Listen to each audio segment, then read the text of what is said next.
Thanks for sticking around for the #1 Cochran Sports Showdown. I'm Rich Walsh in for Bob Pompiani. Tonight we have a lot to talk about. Paul Skenes, the Steelers start OTAs, Cam Heyward, and the PGA Championship, and we have an all-star cast to do it with. From 93.7 The Fan, Jeff Hathhorn. Also from 93.7 The Fan, Chris Mueller. And from the Pittsburgh Post-Gazette, it's Ray Fittipaldo, who covers the Steelers on a daily basis. And we'll be talking about the Steelers.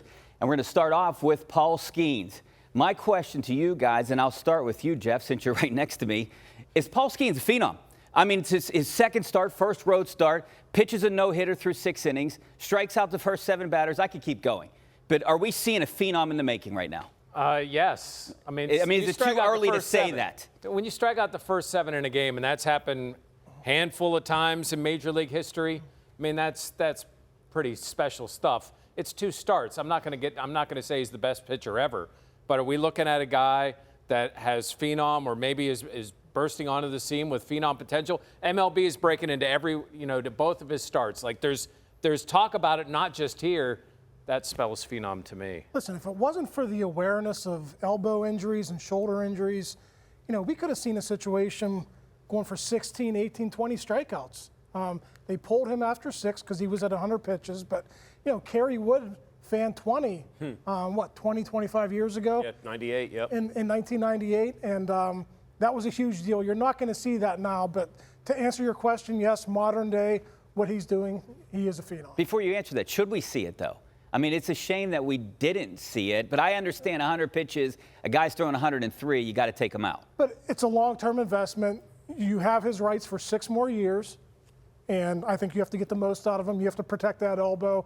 You don't want him getting Tommy John. It might be an inevitability that he's going to get TJ surgery, but you don't want it to happen 2 or 3 years into his contract. You want it to happen later down the road. If he's going to get just this 6-year run the same as Jones and that's it with the Pirates, then you have to be careful with them. I know the temptation would say run them until the wheels fall off, like they're Mike Tomlin and a running back, but no, you want to be judicious. Everyone brings up, Richie, like Nolan Ryan threw 248 pitches on his way to a no-hitter. Right. The exception that proves the rule is Nolan Ryan. These guys are throwing harder than ever on every pitch. They're trying to spin the ball more. I have no issue with that. In fact, I'll go a step further. If he had had a perfect game through 6 at the same pitch count, I still wouldn't have let him go more than batter to batter in the 7th inning. That's as much as I'm willing to concede there, and I would have thought about just taking him. As to your first question, is he a phenom? He's no Bailey Falter. He didn't go 7 2/3 shutout here, Richie. But he and Jones are scary, and Skenes maybe especially because you would think a veteran good team like the Cubs that's seen him now twice in a week span would have a book on him. It was the opposite. He clearly went to school on what they did against him the first time and used that against them, and he did it with an umpire who was squeezing him for the most part to some extent throughout the game. And he's not over the top, but I love the swagger. The little wink at the camera, what he said to Hannah before the game, they could try to adjust, but good luck, or however it was he phrased it. That's cool stuff. He has Terminator swag where he understands how good he is, and he doesn't need to say something catchy. He just says, I'm really, I think we asked him once on the air, Jeff, we said, what are you going to do to calm the nerves? And he said, just remember why I'm good and what makes me good. It's like, okay, you're pretty confident, I think, without having to blast it on a headline banner to everybody. Chris, you and I talked about this on a sports call about facing the Cubs 2 times, right? Is it better for the pitcher or better for the hitter? Obviously, it was better for the pitcher, like you pointed out. I want to know what he's going to do against a lineup like the Dodgers or the Yankees. You still think it's going to be similar? Yeah, I think that stuff plays against anybody. You throw triple digits and you locate it, and then you throw your slider and you throw your off-speed pitches, and you have a really high-level understanding of how to pitch and what pitching actually is instead of throwing the ball. You're going to be good against anybody you see. It just plays. Good pitching almost always beats good hitting. He might not go deep into some starts because he might have pitches fouled off or he's going for strikeouts or whatever. But the guy's got a plan, and that's to pretty much get everybody out of there in 4 pitches, whether it's strikeout or something else. He's, 21 years old? Extremely advanced approach pitching for the age. You combine that, Ray, with the arm talent, it's pretty scary. That's the great thing about both Skenes and Jones.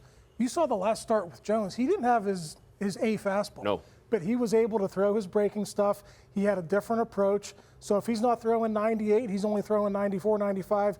He's got his off speed to offset that. And that was a great start. In my mind, I know we're talking about Skenes, but in my mind, what Jones did the other day just solidifies that he's going to be an A or an A1 on this staff. And I love the acumen from Skenes. We heard it from his Air Force coach on the fan. When he was a freshman, he was a catcher. They let him call the games. As a freshman catcher in college, he called the pitches. What does that tell you about how he understands the game? Here's the other thing, too. Like, we all think of, we're all old enough to have watched Greg Maddux. And he, because he didn't throw 99, he's so cerebral, he just knows everything. There's all these apocryphal stories about Maddux, like saying he's going to pop it out to third base here on the next pitch. Skenes, to hear anybody who's been around him tell it, has that level baseball brain. Again, you combine that with what he's able to do out of that right arm, it's terrifying. And this, by the way, Richie, I know this isn't the topic, but just 10 seconds. What you just saw against the Cubs this weekend, that's the path forward. Keller goes 6, gives you 2. The best start of the weekend gets wasted because it goes up against an equally good performance. But your 3 big guns more or less silence a big-time lineup, and that's how you win 3 of 4. All right, am I being crazy? Because I know I talked about this years ago on this show about, signing Josh Bell to a long-term deal. That didn't really work out, but we're 2 games in. Jeff, do you think that we should even be considering, let's sign Paul Skenes to a long-term contract? Whoa. Well, I know. Hey, I'm just throwing it out there. No. I mean, I understand he has 6 years, but he might, $25 million might come at the end of that. 6 years. Now, as you get towards arbitration, yes. But if you buy all that out. I don't think there's any need to do it after 2 starts. As great as he's been, I don't think there's any need. I think you do it for a position player, Ray, don't you? If you have a guy that you love as a position player, I think it's a little different. And they've done that. Right. Now, other teams do that too. The Brewers did it with Chiriot, who never played a major league game, and they had him locked up. But the way the Pirates have gone about that business is they haven't offered max value like what he would get with the Dodgers or Yankees. Yeah. They're just trying to give him a better deal than what he would have gotten, pre-arbitration. So unless the Pirates change the way they do business, I don't see it happen. Well, Richie, I'll just go back to this too. It's totally different. If you have a position player that you think is a star in the making, there's not that inherent risk of here's this one injury all these guys suffer, or a lot of these guys suffer, that completely alters their career arc. Then I think it makes a lot more sense to do it than with big-time 20, 21, 22-year-old pitching prospects. All right, we see this in football a lot. We saw it with the offense this year with the Steelers, Ray, about the offense not holding up their end of the bargain. It seems to be the same storyline with the Pirates here. At some point, is it going to turn into frustration with Skenes and Jones and Keller and these guys when no one's hitting, and then this is just going to be another debacle of a season? Well, I mean, listen, you saw it wasn't one of the big 3 starts, but you could lose a 1-0 game with this lineup, and you could lose a lot of 3-2 games. Now, they won those this weekend. They took 3 out of 4. Good for them. But with that lineup, it's going to be really hard to string together victories. It is a shame that they don't have a bona fide lineup to sort of hit this pitching, at its apex now. I mean, it's probably going to have to happen next year. You're going to have to spend some money, but I think for this year, they're going to be in 2-1, 3-2, 4-3 games, and they're going to have to find a way to win them. The beauty is, Richie, they could still fix this. It's not like they're past the deadline. It's not like there's any restrictions. You could still fix this. There are guys out there or moves you could make to bring somebody aboard within the next month or 2 months, or even now if you wanted to. So, I mean, it's still in their court to be able to add a better piece or pieces to that lineup. Think anyone's going to take Rowdy Tellez for someone like that? I think Lamb's going to come up eventually if this keeps up. Tellez, Gonzalez has been good. Gonzalez has been a very nice little shot in the arm. I think they need to at least give Lamb a shot. And then I think the stat is something like basically when they score 4 runs, they're almost unbeatable this year. And normally that would mean, you must have like a 110-win team, right? Yeah. Wrong, because 4 runs is hard to come by for them more often than not. But that's the magic number. With most of this pitching staff, 4 runs, you should be winning most of those games. All right, it's time for us to take a break. Coming up next, we're going to talk a little bit about the Steelers, specifically Cam Heyward, what he's going to do here for voluntary workouts. All that and more coming up next. Stay right there.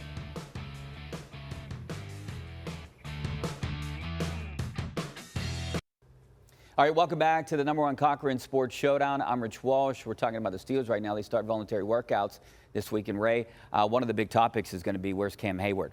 Not expected to show up. Do you blame him? Do you think he should sit out of these? He doesn't have to be there. Right. Well, first, Richie, they're voluntary. So he's not holding out of anything. He's just not showing up where in the past he would attend these. It's an interesting situation. I don't begrudge anyone trying to get more money or trying to get more term on their contracts. The only thing I'll point out about this is if the Steelers have ever wanted a correction on these contracts, and Omar's the GM now, but he was the cap guy before that, so there's been a span of 25 years here where Omar has managed the cap. When they've wanted a correction on a contract, they do it in March.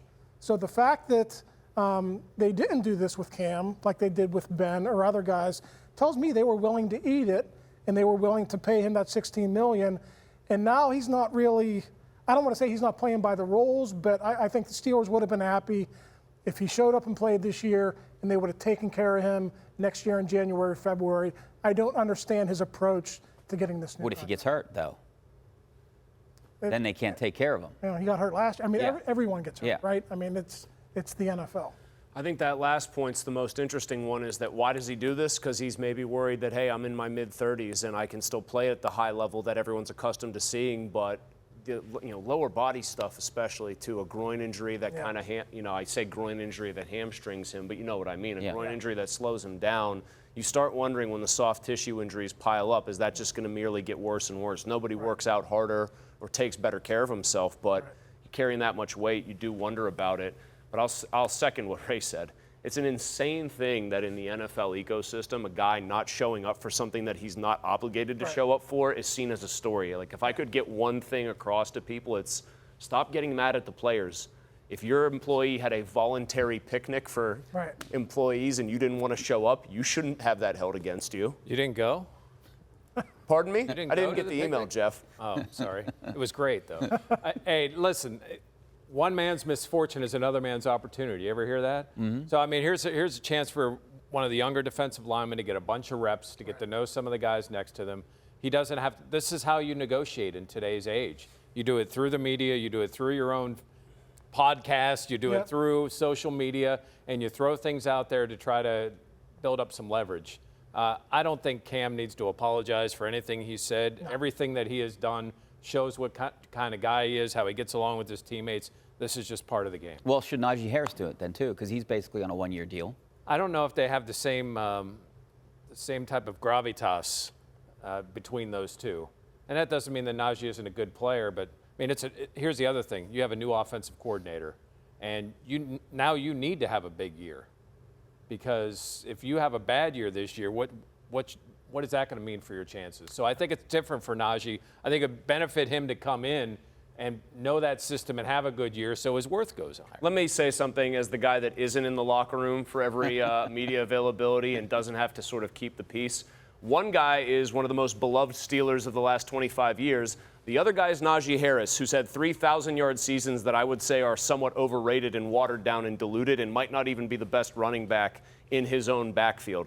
So if I were Najee Harris, I would say, thanks, Coach. Glad to be here. Going to try to put up huge numbers and then pray that I get a decent fair market deal when I hit the open market. But they are not the same, even though Heyward is in the twilight of his career and theoretically Harris has years left. And they are definitely not, and I don't have to be in that locker room every day to know, they are not viewed similarly by their teammates. Right. The thing that stinks for Harris is he was in a running back share situation last year. If you look at the playtime percentage, it was pretty much 50-50 down the middle. So even if he has a great year, what's a great year? 1,100 yards, 10 touchdowns. Like a high yards per carry where he's like, I'm very efficient. Yeah. You know? So what is that going to get you on the open market? What is that going to get you from the Steelers? It's the running back market. Najee has been outspoken about it. It's not fair, but I don't think it's going to be any different him dealing with the Steelers or dealing with the 31 other teams when it comes time to get a new contract. All right, we got to take a break. We're going to continue our Steelers discussion. Wide receiver or cornerback? What's more important? Coming up next. All right, welcome back to the #1 Cochran Sports Showdown. It's the 25th anniversary at #1 Cochran, so we're celebrating 25 years of greatness, and we saw greatness just a couple days ago, right? Paul Skenes goes 6 innings, hitless, right? Started the game with 7 strikeouts, a phenomenal performance by Paul Skenes against the Cubs on the road, his first road game. Now we're going to switch back to the Steelers, and Ray, we'll start with you again since you're in the locker room more than any one of us. You know, I was going to say, I think well, Jeff's in there a lot too. Yeah, I know. You can just say the three of you are Jeff in there. has missed a couple Fridays. You haven't. And then I'm like the purple sheep over there who isn't allowed to come in. They say keep those radio hosts out of there. All right. Yeah, you're not allowed in over there. But What do they need right now? What's more important for this team, wide receiver or cornerback? Because you can make a case for either one. Listen, I will say cornerback because if the Steelers want to configure their offense, Pat Freiermuth can legitimately be like a top 3 target. If you look at their corner situation, they don't have a slot corner, I don't think, who's capable of starting on their roster right now. And there's zero depth behind Joey Porter Jr.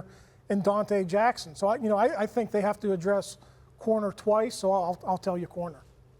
I think for both that they've gotten a bunch of like 3rd and 4th line forwards, and they're trying to put them up in the 1st or 2nd line.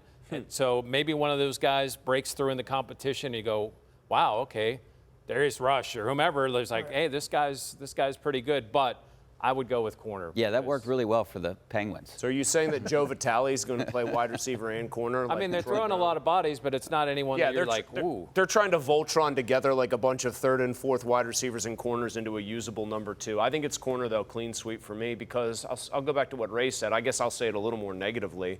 We've never seen in the Arthur Smith offense a wide receiver 2 really get a big share of what's going on. There was a Corey Davis, A.J. Brown year one time, but really it's my backs are the star, one wide receiver's the star, and then the tight ends are going to get involved. And I understand people who say, well, he better have evolved as an offensive coordinator. I hope he has too. That doesn't mean that his offense has evolved to accommodate 2 heavy targeted wide receivers. So they need a corner more, because I think schematically on offense, they're not going to be necessarily looking wide receiver 2s. But you need a 2 wide receiver for your 1 wide receiver to be effective. And that's absolutely right. But also Pat Freiermuth would be involved. Wilson, they have to believe, is going to be the guy who can help out a lot. He's the linchpin, right? I mean, if Roman Wilson can be, they need him to be a 3. If he can be a 2, that's awesome. That would solve your problem. But are we going to know that before September? I mean, we need to know that. Can you be a number 2 from the slot exclusively, where Tomlin has seemed to pigeonhole him already? Like, that's where we envision. Yeah, but Arthur Smith, and you remember, Ray, he was quick to say he's got inside-outside game. Like, they were, from the very beginning, they were like, we're high on this guy and giving him a chance to play outside sometimes. And, NFL offenses aren't as, this guy's going to run this guy, you run a lot of guys in motion, you can do some positionless football. Guys. Yeah, the bottom line for me is, hold on, would you like me to say it like Paul Zeiss? And the bottom line, but it's, can this player, whoever it might be, Wilson or Freiermuth, whoever's the next guy in the passing game, can he attract double teams? That's really all that matters, especially if it's Wilson and it's corner having to get double help. Is that guy going to force the defense to honor him with 2 players? And how is George Pickens going to react if they're not taking advantage of that? So that's a big factor in that. That was an issue last year. Well, Jeff, when do they address these 2 positions? Do we have to wait until after training camp? Is that what you guys think? Like when cuts are made and they find guys that might be able to fit in? Yeah, and no trade, right? We're not looking at a trade anymore. I mean, you never know. Yeah. You never know, because you could see through OTAs where a team has somebody at a higher salary that says, you know what, I think this guy can do the same things that this guy can do, so we're going to either release or we're going to look to trade this guy. So I think that could happen. Like the June 1st date. Well, look, yes. If Brandon Ayuk makes noise and he wants out of San Francisco, if Cortland Sutton makes more noise, those guys have leverage. They control those situations. The Steelers just have to sit back and see if a deal can be made. All right. I'm just contractually obligated to continue mentioning my scary Terry McLaurin trade hypothetical. Alex Highsmith, right? Yeah, exactly. Yeah. McLaurin, Not gonna Highsmith, happen. straight up, who says no? Not me. Well, we're going to make more noise coming up next. Stay right there, talking PGA Championship and Scotty Scheffler. Back in a couple minutes. All right, welcome back to the #1 Cochran Sports Showdown. I'm Rich Walsh, talking PGA Championship here. Xander Schauffele won his first major. He's been in the top 10 numerous times, but gets his first major at Valhalla. Speaking of Valhalla, do you think this week was overshadowed because of the Scotty Scheffler ordeal? Did it go too far? Is this a black eye on the PGA right now? What happened there? I mean, did he need to be arrested? I don't know if it's a black eye on the PGA or anybody else, but it just seems like one of those cases where common sense should have prevailed on 2 fronts. I think those cars all have badges, like this is a very important person. So I know it's the officers. He's not usually on the traffic beat, basically. and he's in a rain slicker, so Scheffler doesn't really know if it's a cop or a security guard. I think he said he thought it was a security guard. Maybe he felt threatened. I'm not a lawyer here, but that would be my defense. I'm threatened. I don't know if this guy's attacking me. I think if you're the guy on traffic duty, you have to have been made aware, like, hey, that badge is on that car. Chances are it's a player coming in. And then on Scheffler's point, the only thing I would have done is usually they tell you if you're a somewhat famous person who's getting arrested and pulled over, don't pull the "Do you know who I am" card. This is one time where I think you could have said, "Can you check my wallet? I'm Scotty Scheffler, the best golfer on earth. Please let me get into the tournament," and that might have actually worked out. We have about 30 seconds, guys. I'm amazed he played so well on Friday. Didn't play well on Saturday, but for him to go out and do that after stretching in a jail cell, that was unbelievable. Masterclass in PR. If you go out there, you answer questions for 12 minutes. If he would have hid, it would have been a whole different story. He came out, he answered questions about it. It changed the narrative. Yeah, definitely. That's what you have to do. All right, now we have to do this. Memorial Day is almost here, so don't miss #1 Cochran Subaru's exceptional offers during their May drive away. Choose from more than 250 new vehicles, with Memorial Day pricing available through the end of the month on their best-selling models. It's the May drive away going on now at #1 Cochran Subaru, Monroeville and Butler County, or shop online at cochransubaru.com and cochransubarubutler.com. Back in a couple. Well, that's it for us tonight. Thanks for staying up with us for all the discussions. For Jeff, Ray, Chris, I'm Rich Walsh. Have a great night, great week, great weekend, and we'll see you next week. OTAs are not voluntary for you, Richie. I'll be there. You got to be there. I will be there. Not voluntary.